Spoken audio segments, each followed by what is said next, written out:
Come and play with us.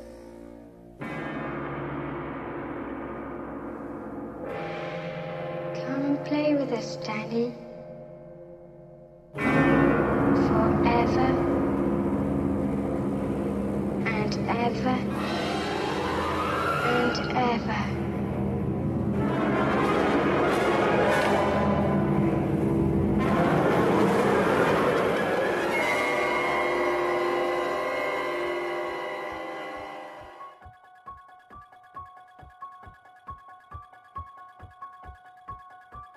Hello, everyone, and welcome back to Rev Left Radio. On today's episode, on this sacred day of Halloween, we have on the show Jon Greenaway to talk about his book, Capitalism, a Horror Story, Gothic Marxism, and the Dark Side of the Radical Imagination. This was an incredibly fun conversation. We play a little Halloween game in the middle of it, but the insights, the analysis is always top tier when it comes to Jon and his work, and we thought this would be a great episode to do in general, but it also happened to align with Halloween, so we figured why not make it a little thematic and drop it on Halloween as well to give everybody something to listen to on this day of trick-or-treating. So here is our conversation with Jon Greenaway on his book, Capitalism, a Horror Story. I really hope you enjoy it. And as always, if you like what we do here at Rev Left, you can join us at patreon.com/Rev Left Radio.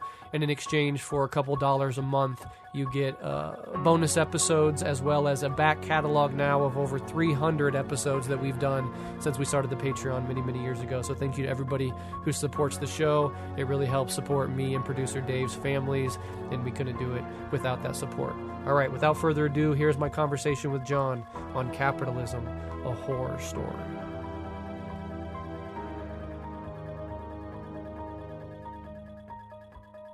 Hey everybody, it's Jon. It's really good to be back on Rev Left. Long-time listeners might remember me from a whole bunch of episodes covering things like Walter Benjamin or Mark Fisher's Capitalist Realism. I am a writer and former academic. I'm also the co-host of the podcast Horror Vanguard, which is a show dedicated to talking about horror film, politics, philosophy, and theory. And yeah, I'm really happy to be back on the show. Thank you so much for having me on again. Absolutely. It's a pleasure and an honor. We go way, way back. I mean, listeners of the show from way back in the early days, probably, I think your first ever episode was probably on Gothic Marxism back in the teens. Mm-hmm. Oh yeah. Like deep cut. Deep absolutely. And one for the old heads. Absolutely. For the old heads. And we were talking beforehand that usually I have you on probably at a pace of once a year, but horrifyingly, it's been 2 years since you've been on last time, so I'm glad to finally correct that. I can't believe time flies as fast as it does sometimes. It's been way too long. It's been way too long, and thank you again for having me on, especially now that Capitalism, a Horror Story is out in the world. Absolutely. I'm so excited to see your work continue and this book come to fruition. And it's a perfect episode for Halloween, which we're going to release this on Halloween as, you know, a fun little gimmick. And also just a great conversation for that day as of course, we're mixing capitalist critique with Gothic Marxism and horror genre and so much more. So I guess the first question would be, can you just kind of introduce your book, tell us what it's attempting to do and why you wanted to write it in the first place? Yeah, absolutely. So the book is called Capitalism, a Horror Story, Gothic Marxism, and the Dark Side of the Radical Imagination. It is out now from the Great Left imprint Repeater Books. And so, yeah, if you've listened to the Gothic Marxism episode back in the day, you'll know really what I was interested in and what I've been interested in is like, what is distinctive about horror as a mode of culture that's kind of useful for one, developing a kind of conception of culture that includes the irrational, and two, allows us to like elucidate and explain the metaphors and kind of Gothic imagery that we find in so much Marxist writing, right? So the book is an attempt, it focuses on contemporary horror film and is an attempt to offer a series of readings of films from about 2018 all the way up to the present, focusing on the ways in which horror makes visible a set of kind of cultural and philosophical anxieties that are really useful for political thinking. Absolutely, and we've had you on the show many times, as I've said, and we've done an entire episode on the concept of Gothic Marxism, which I'll link in the show notes for anybody who might have missed that episode, or newer listeners who never came across it yet. But for those who are new listeners, or those that haven't heard our conversations in a while, can you kind of remind us what Gothic Marxism is, talk about its relationship to psychoanalysis, and Gothic horror as a quote-unquote record of our collective unconscious? Yeah, absolutely. And for the record, one of the things I really appreciate about this show is that you have always been so quick to just kind of give people space to work things out in public. And if you listen to that episode, like a lot of what I think now is kind of developed a lot from that point, often through the process of conversations like that and of writing the book itself. So very broadly, Gothic Marxism, in the way that I think about it, is two things. It's doing two things. It's one, it's providing a kind of really phenomenologically detailed analysis of what it feels like to exist within the social political totality of a given historical moment, right? What does it feel like to live through the anxieties of like capitalism? And that's one of the reasons I think that horror has seen such a resurgence. And secondly, one of the things that I think about Gothic Marxism, and something I try and get into in the book, is like it offers a kind of philosophy of history, because the Gothic is all about these things which return, right? These things which kind of come back from the past, things that we thought were over and done with. And in the book, I draw off Marxist philosophers like Ernst Bloch and Walter Benjamin to talk about this idea of capitalism depends upon a kind of sense of naturalization. This idea that it has a very smooth teleology, that it's almost like historically inevitable. And one of the things the Gothic is really good at is showing that the past is never finalized, it's never closed off. It will always kind of return in strange new ways. So on the level of our kind of collective cultural unconscious, horror is a really good index of what's always threatening to come back, what's always threatening to return. And that which threatens the kind of naturalized order of the state of things is quite often put into this sort of metaphoric and cultural language of what we're supposed to find scary. Like, so at a really basic level, fear is socially and politically mediated. I don't think that's a particularly controversial thing to say, unless you want to subscribe to like some Evo psych nonsense, right? But this idea that like we find certain things scary at certain times connects those fears to social, cultural, and political forces, right? And so by paying attention to those things, we get kind of insight into into the state of things, into what it means to be a subject, what it means to be a person at a particular time and subject to this kind of array of ideological forces. Absolutely, yeah. And, a critique that you anticipate in your book, and again, I'll link to the whole episode on Gothic Marxism so people can do a deep dive into that if they want to, keeping in mind what you said, that your politics and, everything, your analysis has, of course, grown and developed since 2017. But still, I think it's a wonderful episode. But a critique that you anticipate in this book is that this entire analytic lens is merely aesthetic and stylistic, and that it can even overcomplicate or run astray from an ostensibly more sober-minded critique and analysis that is on offer from Marx. How would you respond to that criticism of Gothic Marxism, and what does Gothic Marxism offer beyond mere aesthetics and literary style? I know you touched on it a bit. Maybe you can go a little bit deeper. Yeah. So I think there's two kind of counterpoints. One is to say that there isn't really such a thing as a depolitical style, right? If you're talking about aesthetics, you inevitably kind of end up in the realm of politics if you take it seriously. Second point is this is where I kind of draw off the work of Ernst Bloch. I know we're just doing this episode, but there really should be an episode on Ernst Bloch, who's a super a really fascinating German philosopher and communist. And Bloch talks about two sort of tendencies, and not in the kind of party sense, but two sort of modes of thinking that have emerged in the Marxist tradition. One is what he calls the cold stream of Marxism. It's very economistic.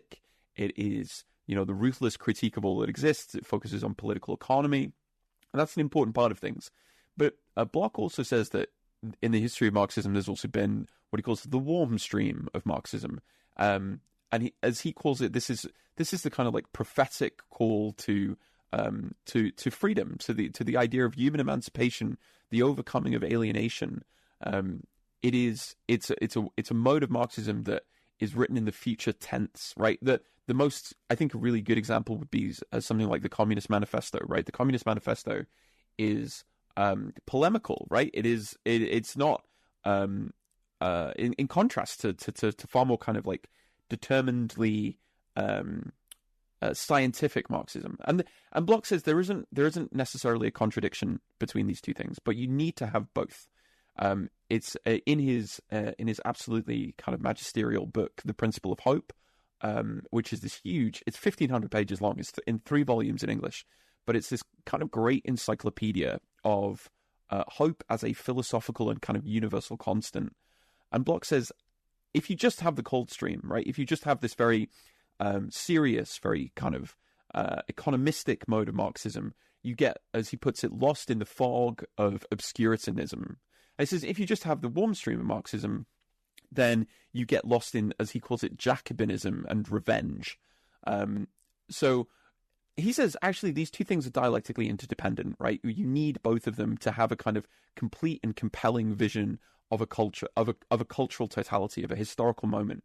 And so, firstly, in the context of kind of the Gothic and horrifying imagery in Marx, there's a great book called Marx's Literary Style, which shows that actually this is not just a matter of style, but is actually essential to the construction of Marx's argument, where he talks about, capital emerges dripping blood, that there's a vampirism in capitalism. None of that is just an aesthetics. It's not just a rhetorical flourish.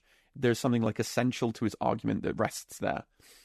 Engels is also a really good candidate for this, because if you read something like Conditions of the Working Class in England, like there are passages from that wouldn't be out of place in a horror novel. Like the concept of social death and social murder is horrifying and is framed horrifically. And so it's important to not to try and say that there's such a thing as an apolitical style is kind of a mistake, I think. And 2, I think it's a mistake to discount cultural phenomena because they don't immediately seem to fit into a strictly rationalist conception of what political analysis should be, right? For a long time, people were like, horror movies are just kind of low culture, it's dreck, it's not very serious, we shouldn't be paying any attention to it. But, my claim is that you can find in it something, in all aspects of culture, there's something worth paying attention to if you're interested in that ultimate aim of the overcoming of human alienation. Absolutely, yeah. I can see it as a form of superstructural analysis, and these cultural products clearly are inroads into an analysis of the broader society, and are certainly something that are deserving of a sort of analytical and critical approach. And I really like the idea of an Ernst Bloch episode is one thing, and we'll definitely have to make that happen. Perhaps that's our next one. But that idea of a warm stream and a cold stream within Marxism, and that they're dialectically united and they sort of both need one another. You can't just have one or the other because you lose something fundamental and essential, I think is really, really crucial.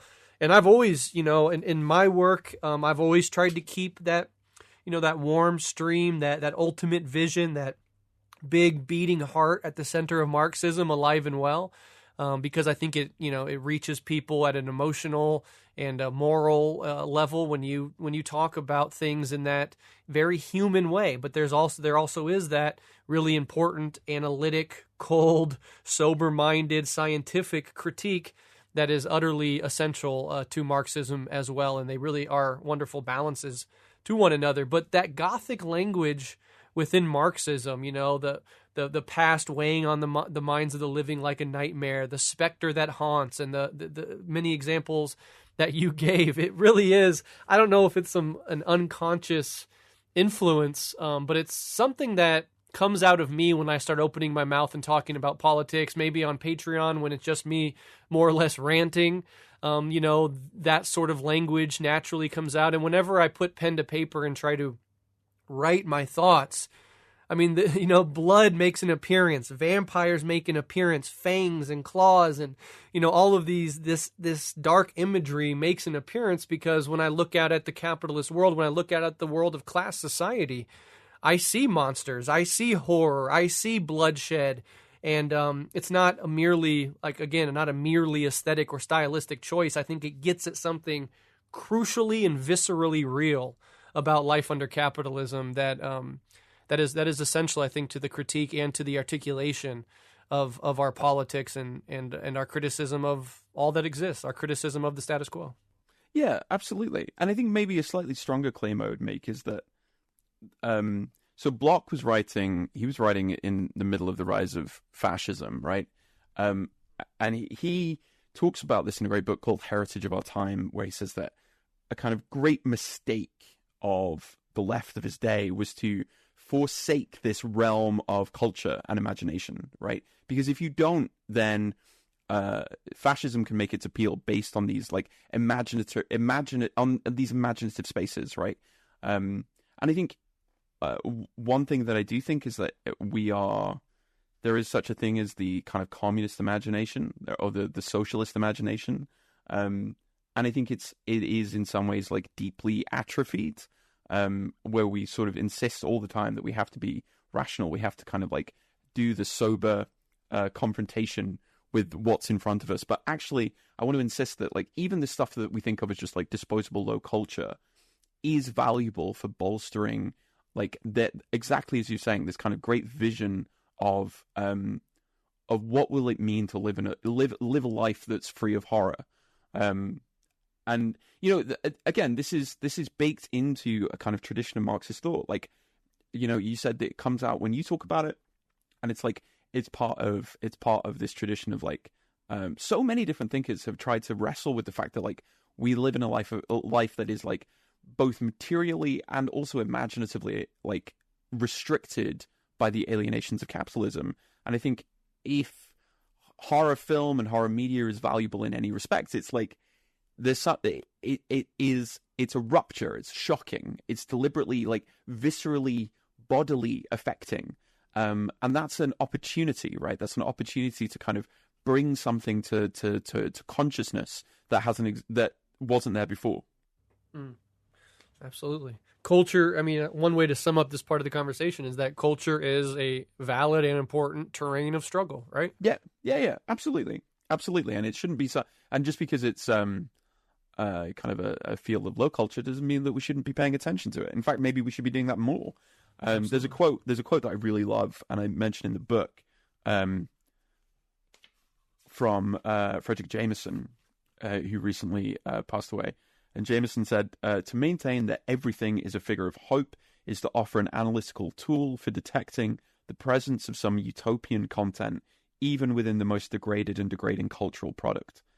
And then, as I said in the book, there is, even here, even in the grimmest darkness, even when facing the most dangerous monster, even when covered with blood, the possibility of utopia. We're haunted by something.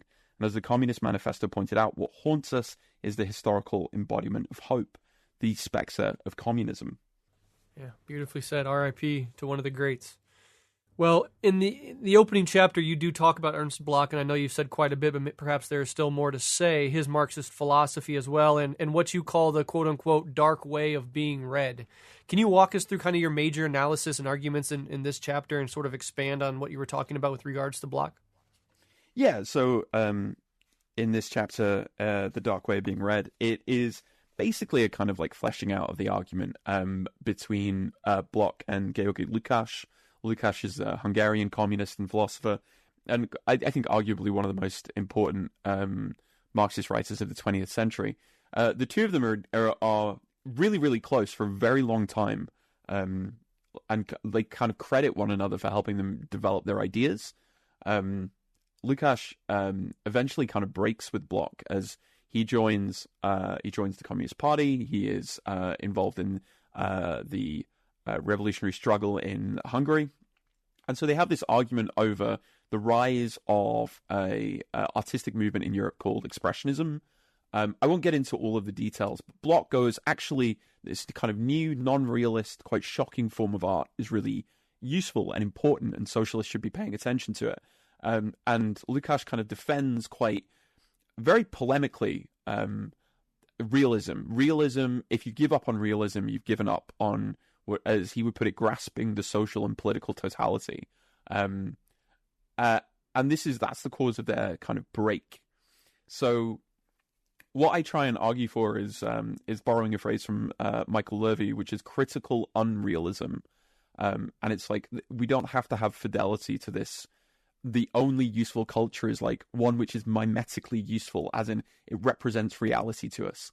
I think there is a really important place for this dark way of being read. It's my spin on it's a kind of Gothic spin on the warm stream of Marxism, right? It's one that attends to the seeming junk of culture. The things that are historically antiquated or monstrous or folkloric, and finds in all of these things something useful. It's something that Walter Benjamin was a great practitioner of. So yeah, that's a kind of broad overview of what I mean by that. What is the social function of the monster through history, and what is its sort of social function today under contemporary late capitalism? So this is a super interesting question, right? So there's a really famous short piece of writing called Monster Theory, written by a guy called Jeffrey Cohen, and he writes these 7 theses on the monster. And he says that the monster is, if you go to its Latin root, it translates as being both a revelation of something, a sign of something, and a warning about something. And what the monster does is kind of rupture what we take to be normative, accepted cultural categories, and destabilizes them. So the social function of them is that, to put it in kind of more sort of philosophical terms, the social function of them is that the monster is a kind of herald of something new emerging. And the new is often terrifying, right? It's often, we fear of, we're repulsed from it, because it seems to be overwhelming, but at the same time, there's something within us which is drawn to the new. So what is the social function of the monster now, right? This is a really important question, and I think the category of like who gets labeled a monster is often determined by ideological and political forces, right? I think there was something I saw in the early days of the Israeli genocide in Palestine. I saw a sign that someone had posted on social media, had been put up somewhere in the States, and it just said, "Stand with humanity, stand with Israel." And so the obvious implication of that is, well, what does it mean to be standing with the Palestinian resistance? It means, well, they're made into monsters, right? They're no longer human. Right, there's a very dehumanizing language. So it's like the category of monster, like I think we should be paying very careful attention to whom and what is labeled as monstrous, because that I think it's very revealing, right? It tells you a lot about the current ideological state of forces. Does that sort of begin to answer things a little? Absolutely, yeah. I mean, in fact, we recently released an episode, Allison and I, on the life of Yahya Sinwar, titled Living and Dying for National Liberation, in part because not only are the Palestinians and Arab Muslims more broadly dehumanized by Israel, by their allies. I mean, a full generation after 9/11, the terms terrorist, clash of civilizations, we've been indoctrinated, the entire time with this Islamophobic dehumanization, which is, of course, part and parcel of imperialism, but even more specifically, settler colonialism. There's never been a settler colonial state that also didn't dehumanize the natives whose land they were stealing and occupying. And, it's one thing to assert the humanity of Palestinians, of Arabs, of Muslims more broadly. It's even more of a thing to try to humanize the very people who Israel and the U.S. tell us are real-life monsters. They are terrorists to the point where they are not even worthy of life. Like, sure, maybe you might quibble with us murdering tens of thousands of innocent human beings and children, but certainly you won't quibble with us murdering terrorists. These horrible monsters like Yahya Sinwar, who aren't even worthy of even contemplating the idea that they might be human beings, right? So there's like this level of dehumanization that applies to all of them. All Palestinians, all Arabs, all Muslims, depending on the conversation. And then there's extra layer where these people are not only dehumanized, but they are framed as monsters by, in so many ways, the real life monsters with all the money, all the power, and all the blood on their hands in the first place. Yeah, precisely. So this, and I think what we're told to fear, where fear is directed. Fear is a very powerful ideological force, right? And so the attempt to incite fear, or to make others into the objects of fear, is about reinforcing those categories, right? The monster is that which cannot be admitted, but also cannot ever be eradicated. Because if you try and enforce normativity in any sort of sense of categories, with the threat of fear and violence, that security will never arrive, right? Because the circle of what is acceptable will only ever get narrower and narrower and narrower. What is quote unquote normal will always be a deeply shifting category, and so that, I think, is a really important aspect of the social function of monstrosity, right? And culturally, you see the same thing, right? In horror studies, we talk a lot about like the different generations. We generally get like a big vampire movie every 10 years or so. We're due another one, right? We're due Robert Eggers, who did The Northman, he did The Lighthouse. He's doing an adaptation of Nosferatu. This was originally done in 1922 by F.W. Murnau, as an incredible European filmmaker. But it's like, why is it now? Why is it now that we've got a remake of Nosferatu, a film made in 1920s Germany in that precise political context, right? What does that say about the contemporary American political and cultural context, right? This is why I think paying attention to these forms of culture is so important. It's so useful. Well, just to kind of elaborate on that a little bit, what would you say that it is? I mean, I know that you talk in the book about the Twilight series in particular, which I found fascinating and amusing, equal parts. But yeah, the vampire is this re-emergent monster, this re-emergent image at certain times historically. And so, I mean, yes, I mean, there are obvious parallels and some not so obvious parallels between 1920s Germany and 2020s the U.S., but maybe you could elaborate a little bit more on that. Well, I think it's like, what is the vampire a symbol of? And particularly in the context of something that's based so closely on Dracula. So Dracula is the 1898 novel by Bram Stoker. There's the famous Bela Lugosi film that's made in the 30s. Murnau's film is an unofficial adaptation. It's almost destroyed because Stoker's widow sues over the copyright. And the only reason that you can see F.W. Murnau's Nosferatu is because somebody hid a copy in their house, and that was the only surviving film print. But wow, which is an incredible story. Like, film is such a fragile cultural form, but like in the context of any adaptation of something that's so heavily based on Dracula, it is very much tied up within finance, right? If you read the original novel, what is it about? It's about this ancient creature from Eastern Europe who's coming to London to buy property.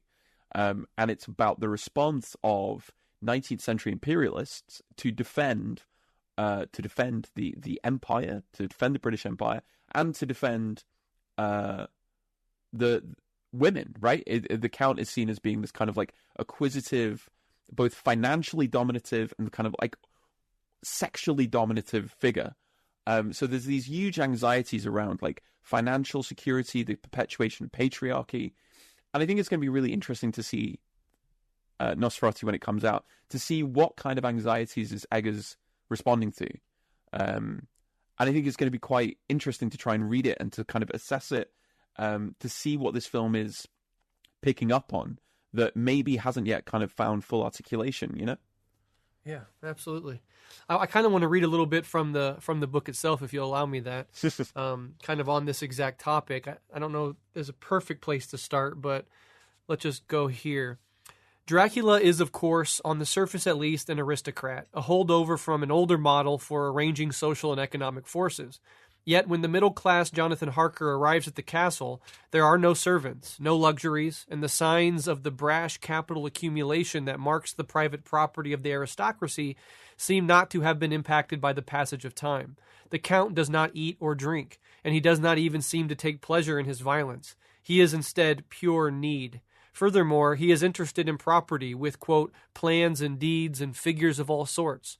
Moretti is very well attuned to the sociological implications of Dracula and explains it thusly, quote, his ultimate aim is not to destroy the lives of others according to whim, to waste them, but to use them. Dracula, in other words, is a saver, an ascetic, an upholder of the Protestant ethic, and in fact he has no body, or rather, he has no shadow. His body admittedly exists, but it is incorporeal, sensibly supersensible, as Marx wrote of the commodity, impossible as a physical fact, as Mary Shelley defines the monster in the first lines of her preface. In fact, it is impossible physically to estrange a man from himself, to dehumanize him. But alienated labor as a social relation makes it possible, end quote. And then you go on, what is the vampire? What is Dracula? He is, in Moretti's argument, pure capital, resurrected and instrumentalized money. The shape of capital of 1897 returned from decades of recession and endlessly driving toward monopoly. And of course, you go on brilliantly, but that's a snapshot of the social function that Dracula served at that time, right? Mm-hmm. Yeah, absolutely.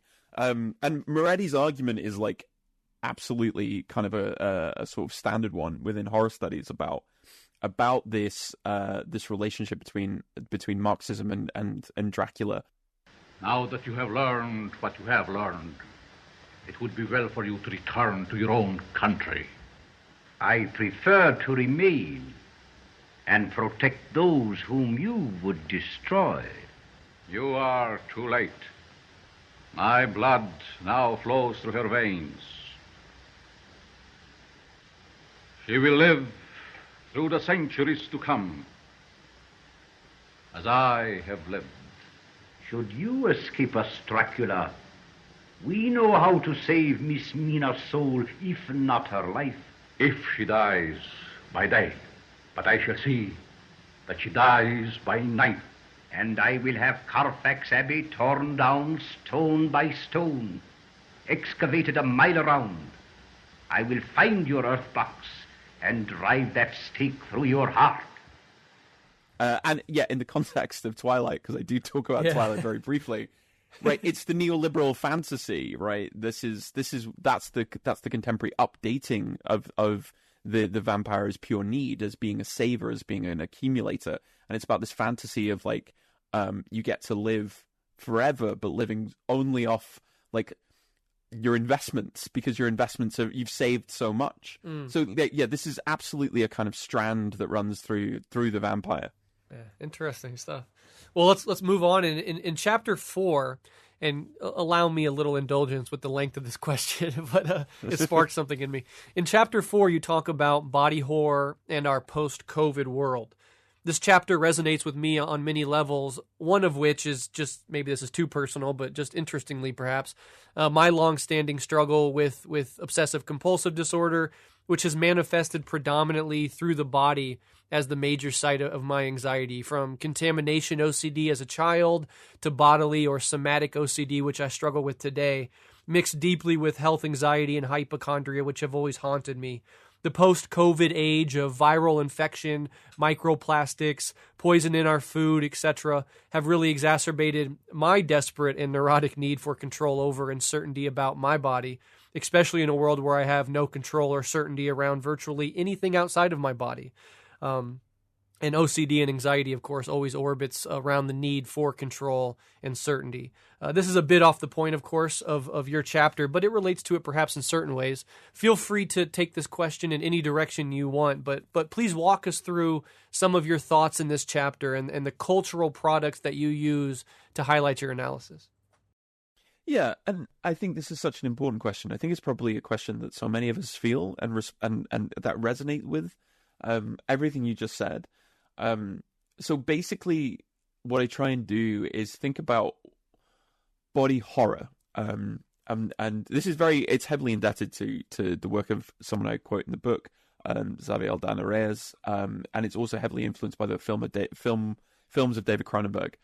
And so body horror rests upon the fact that we are like fragile, that we are contingent, and that actually even kind of worse, even sort of more horrifying, is that our body, the thing that we think of as this kind of like sealed monadic unit that's entirely under our control, can just change and do things in ways that we have no real conscious control over. A really good example and a really basic example is aging, right? All of us have to embrace our own temporal finitude, right? The fact that like all of us are so fragile. So in the chapter I put it like this: body horror is not simply spectacle, although the visceral thrills are not incidental, but it's a way of reckoning with the contradictions and tensions of human bodies. This can include everything from our own much repressed sense of corporeal fragility to the abject repulsion felt when encountering our own viscera and flesh, or the explicitly political question of what kinds of body are made acceptable and which are excluded, marginalized, or seen as monstrous. So, bodies are socially determined, that they can be inscribed as horrific, right? In a sense, then, body horror concerns itself with the fragility, mutability, and sociality of human bodies. In our current era of new zoonotic disease, ecological catastrophe, extractive fossil fuel capitalism, and state biopolitical management, body horror is this kind of urgently necessary thing. And so there are two ways of kind of dealing with this, which is that I outline in the chapter with different films, which is to say that actually, yes, our bodies are in some ways not fully under our conscious control, but this is grounds for understanding them as their change to be something quite beautiful, quite full of potential. And this is a real theme in Cronenberg's work. Cronenberg, who made films like Videodrome, he made The Fly. The film that I talk about quite a lot is his recent film Crimes of the Future, which is very concerned with bodies and ecology and kind of our own body as a site of aesthetic change. And it's like there's something very vulnerable about this feeling, right? But that feeling is something that is kind of at core shared among so many of us. That our own bodies are a site of like there's a commonality here that means that there's a lot in common that we can build from.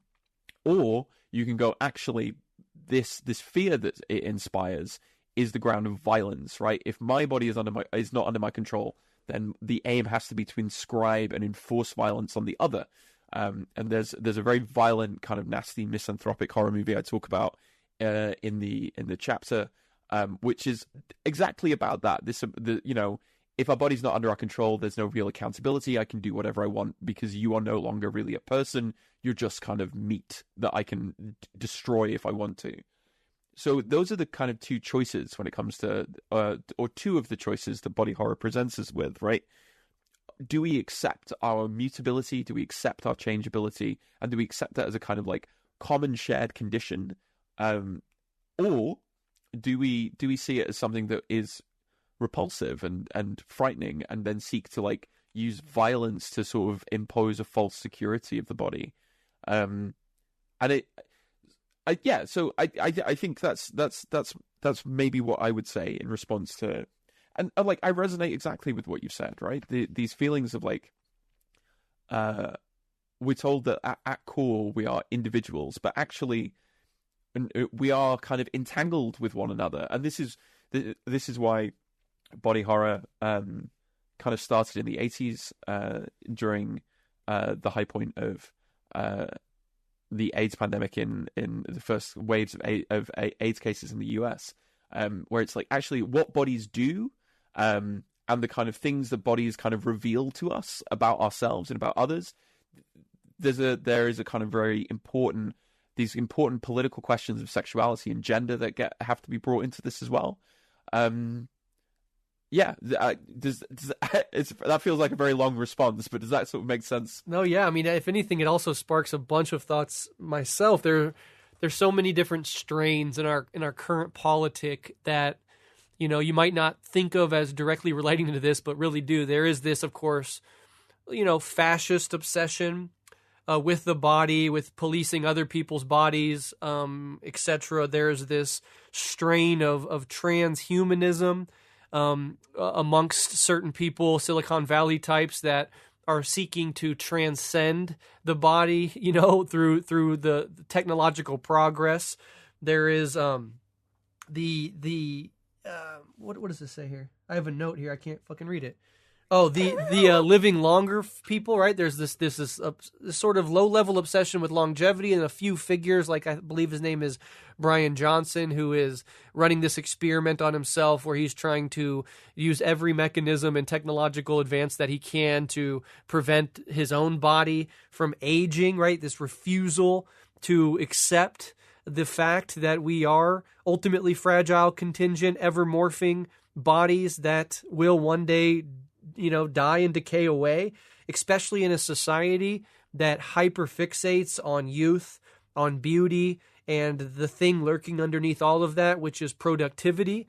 This fear of getting old, of being left behind by the system, of being disposable when you're no longer productive for it, and then the vampire-like exploitation and feasting that occurs in old age, where you are handed over, in many cases, to, you know, retirement communities that are going to extract profit from whatever, you know, money you might have built up over your life, or the money that your family might have built up over their life. And so it's like this fear of never being able, you know, this sort of downward slide into oblivion in a society and a culture that detests it sort of implicitly, and that also is not really courageous in its facing of death and immortality. And then, of course, you have this obsession when it comes to plastic surgery now, where, you know, with the rise of social media and the internet, you know, a young, impressionable teenage girls, but also boys in the fitness and manosphere world are comparing their bodies to, in some cases, literally impossible photoshopped bodies online, and always coming up short, and the sort of psychic damage that can do, right? And so the horrors abound when it comes to the body. And then let's look at COVID. What that's done to people. I mean, of course, it sparked enormous anxiety, sort of naturally. But as I put in these notes, even the anti-COVID people, the conspiracists, right, who are rejecting COVID as a real threat, it's just the flu, always downplaying it from the beginning, they're, of course, scared of the vaccine, right? So in the same way that most people are scared of the virus infiltrating their bodies and doing harm and fucking up their ability to live life and be productive and earn money, there's the sort of inverted fear on the conservative conspiratorial right, where it's not the virus that is the threat, but it's precisely the vaccine that is the threat. But in both cases, we get to the same spot: fear of an alien sort of, you know, penetration into the body and what that could mean for your life. So I don't know. I don't have any way to nicely draw all those thoughts together, but they're just all there. Yeah, I mean, I think it's so important you brought up this guy Brian, the guy who's trying to not die, because it's like death is really the like, if you're rich enough, every problem is solvable, right? Because you just need to spend money to fix it. Death is the thing that you can't spend money to get out of, and it's also the thing that stops you spending money, right? This idea of the preservation of the body as it's linked to productivity, our obsession with youth, all of that I think is so true.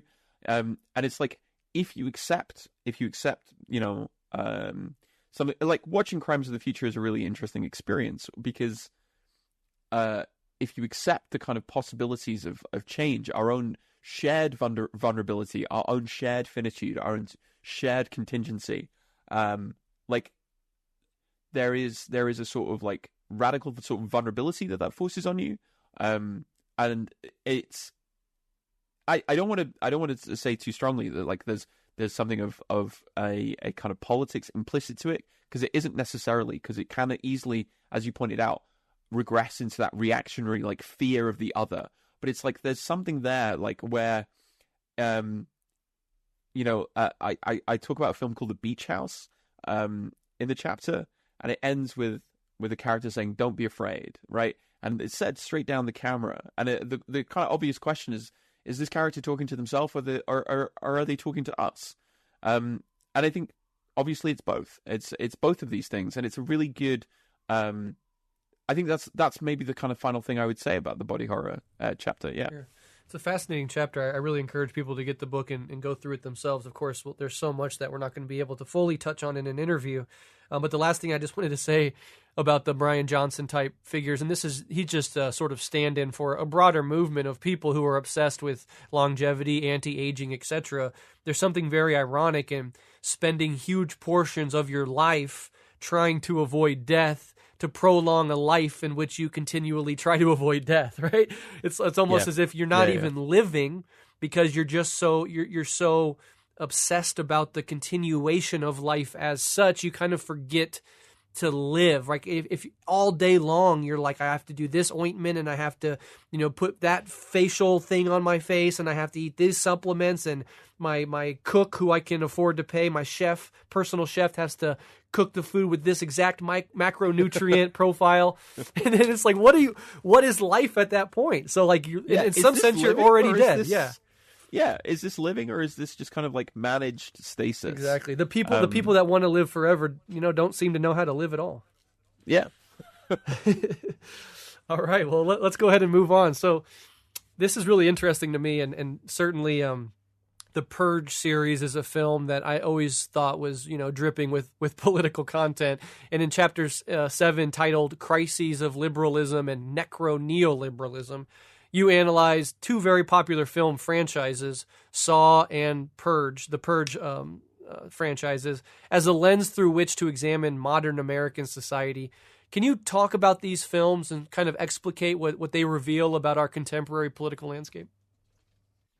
Yeah. So I talk about both of them. Both of these franchises made just ludicrous amounts of money. Were very culturally popular, and I connect them to this idea of like neoliberalism is essentially in decay. It can no longer manage its own institutions, and so ultimately sees huge swathes of the population as being fundamentally disposable, which I don't think is a kind of a wild leap to make.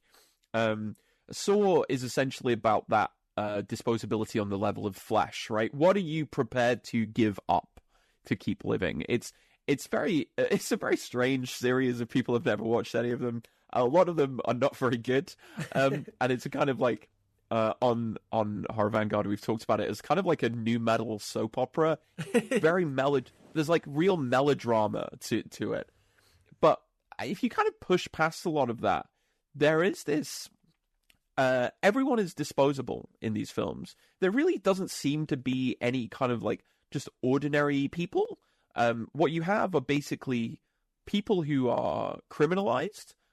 You have the poor. You have police officers who are, also corrupt and useless. But everyone is kind of disposable within the Saw films, and so I connect this to Akil Mbeme's famous paper on necropolitics. And a good explanation of it is, so the Saw films echo the argument of Cameroonian political theorist and historian Akil Mbeme, who discusses the particular kind of power that operate in colonial contexts, a targeted, ruthless biopower that Mbeme calls necropolitics. The famous essay opens as follows: "The ultimate expression of sovereignty resides, to a large degree, in the power and capacity to dictate who may live and who must die. Hence, to kill or to allow to live constitutes the limits of sovereignty. The resonances of this with the Saw film are abundantly clear. One only need think of Jigsaw's famous slogan or instruction to those enmeshed within his games, a line delivered often through the infamous figure of Billy the Puppet: 'Live or die, make your choice.'" And the choice is, again, what are you prepared to give up in order to stay alive? I think it's not a surprise that the film franchise went into talking about healthcare quite a lot, because it seems to me to be like this kind of ironclad law in American healthcare of like linking your wealth to your life. What would you give up would you give up all of the money in your bank account? Would you give up your house? Would you keep a job which abuses and exploits you simply because that gives you some minimal access to health insurance? all of that is kind of all the way through these films. The Purge is an interesting franchise. It comes later. And in the Purge films, essentially there is this admission, or there's this weird kind of like metaphysics of violence, that there is a sort of naturalized lust for violence within the American sort of soul, as it were. And the films can't really admit that violence has social, ergo political causes. It's really interesting that what's interesting about these films is that they come close to putting forward a vision of like actual revolutionary struggle, but it gets reduced to aesthetics and then is like deliberately subverted into electoralism. The Purge election year is a really good example of this. So the Purge films admit that there are kind of tensions, contradictions, problems in this kind of normative model of American liberalism, but they have no way of overcoming it, right? So if you think this violence is simply a kind of like metaphysical reality, then the only thing that can happen is what happens at the end of the franchise, which is where America kind of collapses into permanent kind of warlordism. People have been seemingly driven to the point of madness by bloodlust. This is what happens in the film called The Forever Purge, where the Purge suddenly becomes this kind of state that the entire country just falls into. So they're both really interesting because they're super mainstream, very popular, and a lot of the time the political content of them is just kind of glossed over because of like there's often very spectacular violence in them. But actually, if you push past those things, they're saying, or they illustrate and highlight things which are actual pressing political issues that we should be aware of. Yeah. And that's kind of an interesting thing about analyzing cultural products, is that a lot of times the themes or the things that are revealed in these cultural products, particularly in film where you have many people working on it, is like it's not even sometimes it is, of course, the intention of the writer or director, but in many cases it is just this sort of thermostat that reflects sort of subconscious anxieties in the society overall, that if you get enough people from that society working on a project, these things come to the surface, oftentimes not even within the conscious intent of the creators or the participators in the creation of these films. And I think that's what makes analysis of film in particular so fascinating, different than things like books or paintings where it really does go down to an individual's intention, and sometimes that hits the mark, sometimes it doesn't. But because film is so broad and so many people pitch in on it, and yes, sometimes there is that auteur that has this vision, but in many cases, some of this content just rises from a sort of collective, a subconscious, and then that reveals something deep about the society that produced it. Yeah, absolutely. I couldn't agree more. Well, it is Halloween, so I want to play a little game. So what I'm going to do, and we talk about psychoanalysis oftentimes, free association. What I'm going to do is toss out figures of horror, and I want you to spend 10 to 20 seconds kind of telling me what comes to mind. And I don't want you to overthink it. I didn't give you this list ahead of time. You can talk. Some of these figures will be things you discuss in your book. And so you can take it in that direction or just whatever direction you want. But I thought this would be kind of a fun thing to do. You cool with it? Yeah. Let's do it. Let's do it. The first thing is witches. Oh, yeah. Great. Okay. Okay. So I do talk about this in the book. I talk about it in the run up to the 2016 election. There was a big resurgence in the figure of the witch. The witch is there's this long tradition of like this is the point at which the witch is about basically about the monsterizing of a sort of a feminism that no longer depends upon a kind of patriarchal conception of capitalism. I think a lot of the time the radical potentiality of the witch is stripped out for a sort of memeified, watered down, merchandised notion of the sort of slightly spiritual, neoliberalized girl boss approach to it. But like the witch is terrifying primarily because through magic or through secret knowledge, the witch can do things that don't depend upon labor. They don't depend upon work. And in fact, the big threat of the witch classically was that like they would imperil your work, spoiling the milk from cows, ruining harvests, all of these things which bring home the degree to which our survival is contingent upon work. So yeah, the witch is also I do talk about Robert Eggers' other film, The Witch, in the book. Super interesting, very almost like a folk horror tale about what rests in the woods and the ways in which we can choose to kind of take on a new life outside the established order of things. So that's what comes to mind first. Perfect. All right. Next up is zombies. Ah, yes. Zombies are the great metaphor of late 20th century capitalism.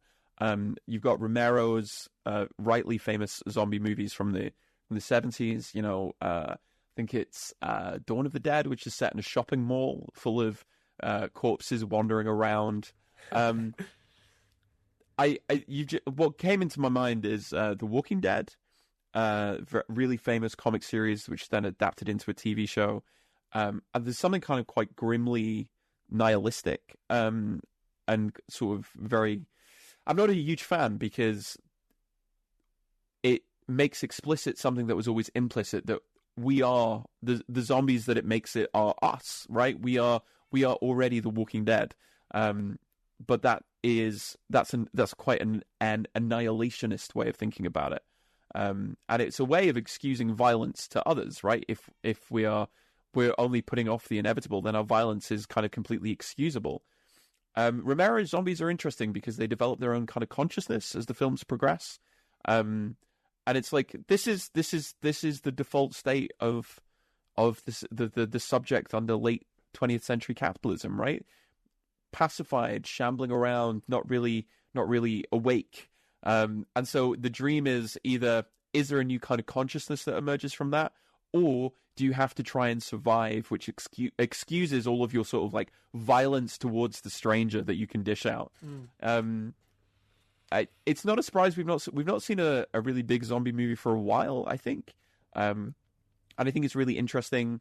I think that's really interesting. I think we're probably due on. I think World War Z, which people may have seen, is maybe the last one that comes to mind. And that was much more that phrases it much more in a sort of like biomedical register. Zombies are an infection.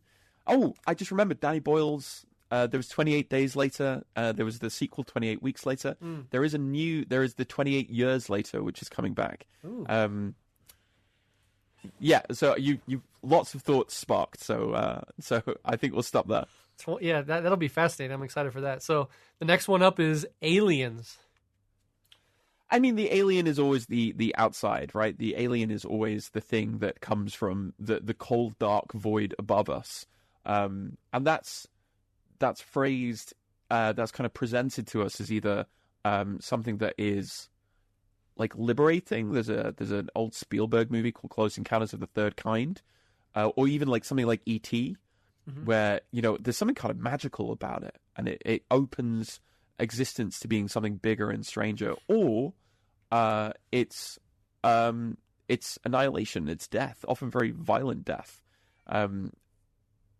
Just think of the original Alien film, which is working class people at their job basically being picked off one by one by this perfected killer that is completely when we encounter the completely other, are we drawn towards it because it's sublime, or do we flee from it because it's horrific? And that's really what the alien does. All right, next up is ghosts, specters, if you will. I really like talking about ghosts. People think of ghosts are not necessarily scary. Ghosts are melancholic, right? Ghosts are almost always tied up with loss. There is this idea of like ghosts are, and so ghosts are very closely linked with memory. So this brings us back to what I was talking about at the top of the show when I was talking about this idea of history. We always think that history is something that's done and finished. The past is past. But actually, it doesn't take much for the past to become very present to you, right? And it doesn't even need. We've all had these experiences of someone that maybe we inherit something from a family member who's passed away, and suddenly every time we see it or we see that picture, they're brought back to us. They become kind of present to us in a very real sense. Ghosts are scary because they bring us back to what we can lose, and they bring us back to the fact that history itself is quite an unstable category. Yeah, I like how you talk about melancholy, memories, grief. There's a quote, I don't even remember where it's from. I heard it years ago, but it says, "Yes, I believe in ghosts, but we create them. We haunt ourselves." And I've always loved that. All right, the next monster for you, and we have a few more here. Frankenstein's monster. Not Frankenstein, mind you, because I'm not so illiterate as to not know the difference. Frankenstein's monster. Well, I write about, and you might notice if you read the book, I refer to Frankenstein's creature. Yeah. So what is Frankenstein's creature? He's stitched together from the bodies of the poor and the working class who were in unmarked graves. It's an incredible metaphor, and it's been used as a metaphor for the working class for a very long time, and for a class that is coming into its political agency. So Frankenstein's creature, I'm a big fan of. There's a quote actually that I really like from the novel by Mary Shelley. There's a quote spoken by the creature. Life, although it may only be an accumulation of anguish, is dear to me, and I will defend it. And I think that's a really good. That is a really good slogan for this stitched together body of the poor who don't even get to die in peace, right? But by being brought together into this mass, you become powerful. It's not a surprise that the Frankenstein's creature was used as a metaphor throughout the 1800s, and it's this point where what Joshua Clover would call the riot strike starts to kind of coalesce as a political tool of working class people. So the Frankenstein's creature, this thing which is brought to life by science and alchemy, is a really powerful and kind of potent metaphor. Fascinating. All right, the very last one, and perhaps the scariest of all, the current state of the UK. What a nightmare! It's less nightmarish than it is depressing. Yeah. And there's something so kind of grey and bleak about it. Like all the time, I find myself thinking about how Mark Fisher described capitalist realism as this grey curtain that's sort of draped over the horizon, and there's this kind of contraction of social and political space within which to kind of think differently. And this is why I think horror is such an appealing thing to me, because horror represents rupture. It represents, some blood being put back into things. Yeah, definitely. It's just it's always an irony that the inventors of capitalism seem to not be able to escape it, even as it's clearly no longer working, and it's really doing a number on you guys. So, but we relate. Trust me, we relate. Yeah. All right, so let's go ahead and move on. And that was very fun. Thank you for indulging that. And as usual, you did an amazing job. Fascinating stuff. All right, so towards the end of the book, you discuss ways in which the established order monsterizes the other, specifically trans people. And I found this, very, very moving and insightful. But other monstering occurs under the regime of capitalism, imperialism as well. We've talked about it a little bit already. The immigrant, the Arab Muslim, in the old days, and maybe Trump's trying to bring it back, the communist, the Marxist, the homeless, in today's world. Can you elaborate on this idea of this monstering that occurs and kind of how we can combat this form of dehumanization? And specifically, of course, again, you talk about trans people in this regard.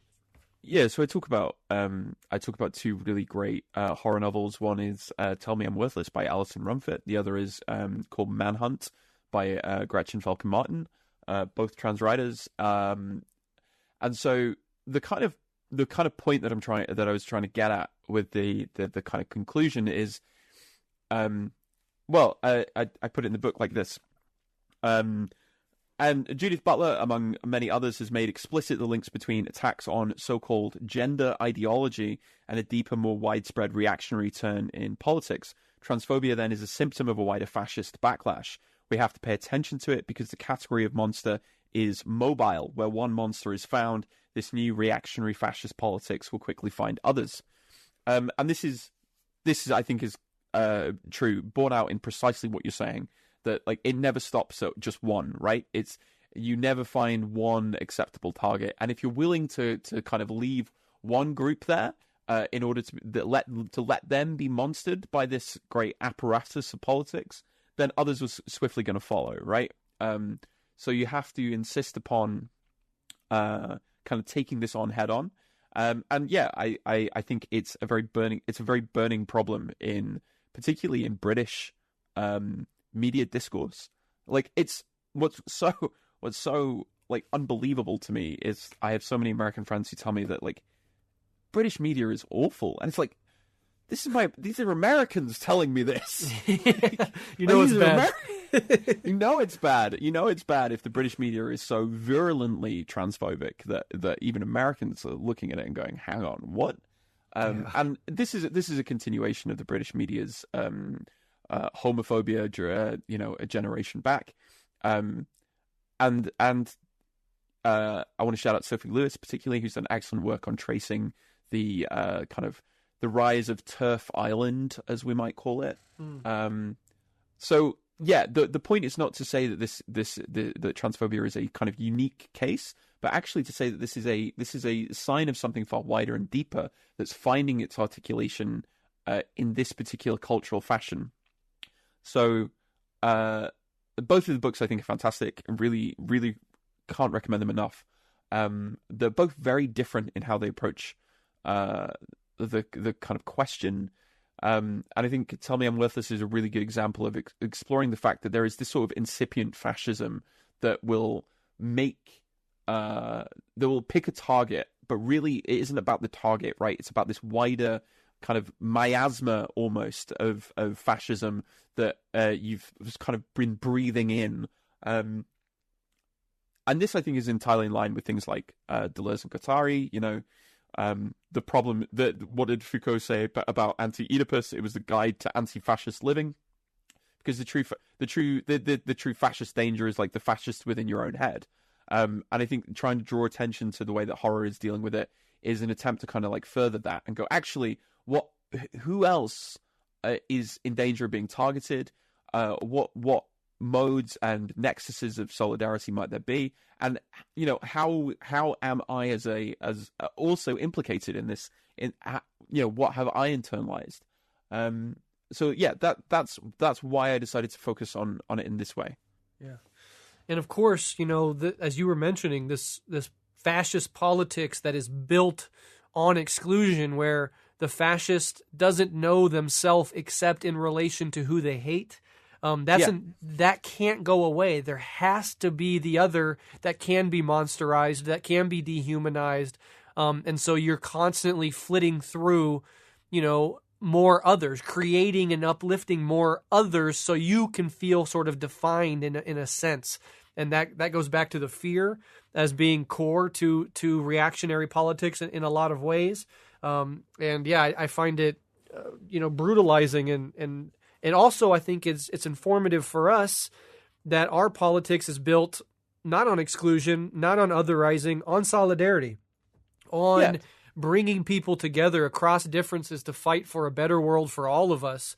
And I think that is ultimately our great advantage and our vision for a future where, humanity focuses on the things that unite us, as opposed to the petty things that divide us, and we set aside a politics of fear in favor of a politics of love and solidarity. Yeah, exactly. And I think that's universalist, right? Yes. And it's like, but it requires this broadening of what it means, of what that means. And it's like this idea of a new kind of existence is not just something that's monstrous, it's something that has to happen to us, right? There has to be a new subjectivity. And this goes all the way back to Bloch, who writes very well on this. And it's about the cultural imagination it has an essential role to play in this. And I think, if it's all right, I'd like to just read, it's basically the very final page, a little bit from the final page of the book. Yeah. So we live in an age of horror as a polyphonic, multivalent mode of culture and as a structuring metaphor that can function as both diagnosis and as utopian aspiration. The Gothic and horror show that change is always possible. Try as it might to prove otherwise, capitalism is haunted by something, what the theorist Mark Fisher called the spectre of a world that would be free. Bloch wrote that only Marxism was both detective and liberator. Only in an expansive view of human culture could a truly liberatory cultural politics be constructed, even from the very darkest of places. If there is a utopian future to be made, it's one that includes all that haunts the capitalist imagination, every scrap of culture that incessantly whispers to us that the world does not have to be this way. It is a utopian notion to see the Gothic and horror not as a kind of closure of the possible, but as an expansion of what could be. It is a gamble to believe that even in the darkest products of culture, in the midst of violence, horror, and despair, there is an unmistakable trace of hope glittering under the blood. But when the stakes are so high, when the current situation is so bleak, all resources are needed to find ways out and through the haunted ruins of a necrotic neoliberalism that both chokes off the imagination and limits the horizon of political possibility. To pay attention to the ghost, to the monster, the strange and the supernatural, is to find new methods of comprehending not only our past, but the possibility of the future, thus undertaking the vital work of bolstering the utopian imagination. China Miéville puts the problem in useful terms. We know that even many who love us are bewildered by our unrealism, our utopian foolishness in striving for what we strive for. But can you understand how unrealistic their beliefs are to us? A Gothic Marxism is one that's alive to the possibility of what seems to be unrealistic, finding in the haunting persistence of ghosts and monsters the dark traces of what Ursula Le Guin called the realism of a larger reality. Beautiful, and perhaps the single best way to wrap this episode up. As a closing question, I just want you to give a recommendation. Of course, I'll link to the book.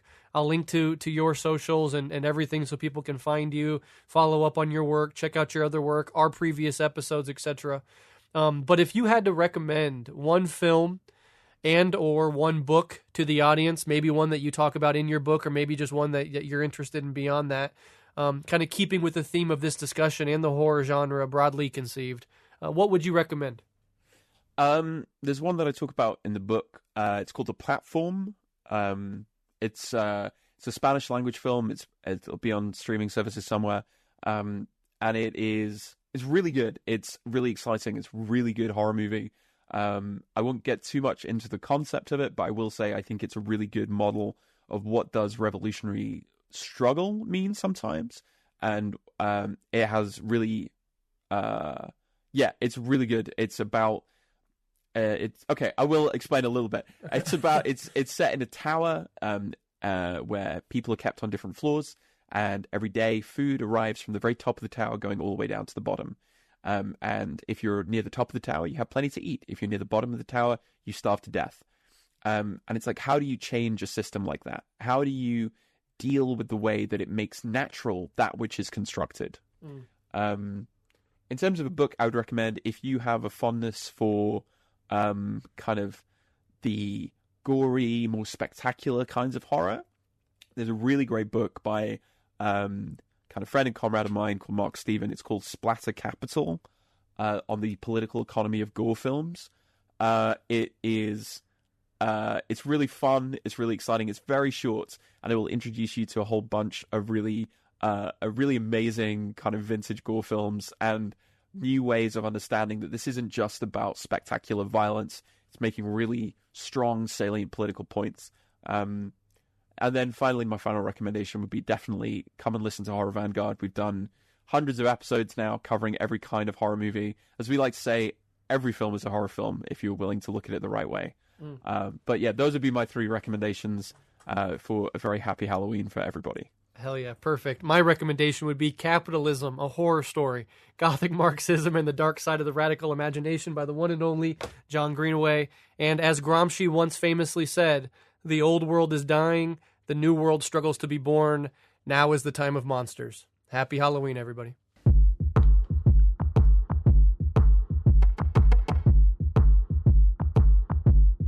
What do you want from me? Why don't you run from me? What are you wondering? What do you know? Why aren't you scared of me? Why do you care for me? When we all fall asleep, where do we go? Come here. Say it, spit it out. What is it exactly? Your pain is the amount cleaning you out. Am I satisfactory? Today I'm thinking about things that are deadly. The way I'm drinking you down, like I wanna drown, like I wanna end me. Step on the glass, staple your tongue.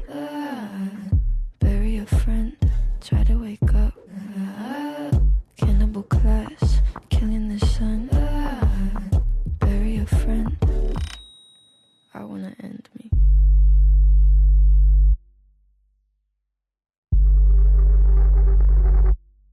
I wanna end me. I wanna end me. What do you want from me? Why don't you run from me? What are you wondering? What do you know? Why aren't you scared of me? Why do you care for me? When we all fall asleep, where do we go? Listen. Keep you in the dark.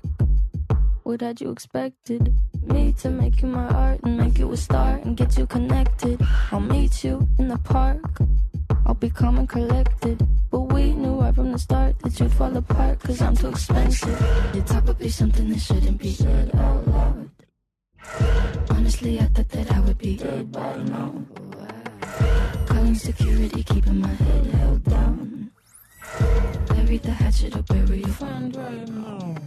The debt I owe, gotta sell my soul, cause I can't say no, no, I can't say no.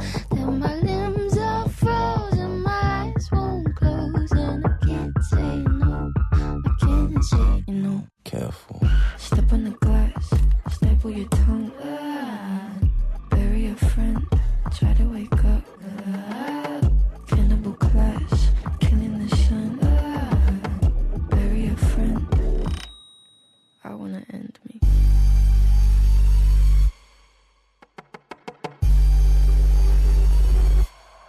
I wanna end me. I wanna end me.